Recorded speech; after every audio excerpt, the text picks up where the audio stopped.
is NBC Connecticut News at 5:30. Back surgery has come a long way in recent years. For some patients, it doesn't take months to recover anymore. As a matter of fact, for one Burlington man, it just took a day. NBC Connecticut's Lisa Carberg has the story. Being able to walk his dog Jeter is a dream come true for Stan Valinsky. An old football injury left him with decades of excruciating back and leg pain. As you're stepping on the ground, you're getting pain as if, you're stepping literally on, it feels like you're stepping on a nerve, and so it's a feeling of great frustration. So, how are you feeling? He sought relief from the Greater Hartford Orthopedic Group at St. Francis Hospital. Stan was diagnosed with spinal stenosis. He had compressed nerves in his spine. And you can see this, the 5-1 level is very degenerated. The 4-5 level is more normal.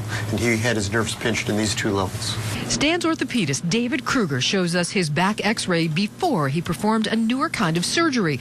Dr. Kruger was the first physician in New England trained to use the iO-Flex system, using minimally invasive instruments to go in and take pressure off a compressed nerve. This is a new way to make more room for the nerve in which you don't damage what's called the facet joint, which is a joint in the back of the spine that helps keep the spine stable. These are some of the high-tech iO-Flex tools that doctors use for the procedure that gets patients walking the same day, as opposed to spinal fusion that would have taken them out of work for 3 to 6 months. That would require large screws like this, fusion and rods. And gently bring it out. This is now an alternative, as Dr. Kruger shows us with a model.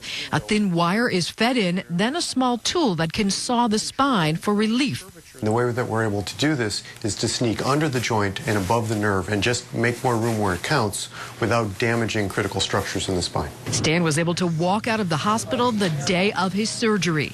I couldn't believe it. I said to my wife with a big hug, I had a tear in my eye.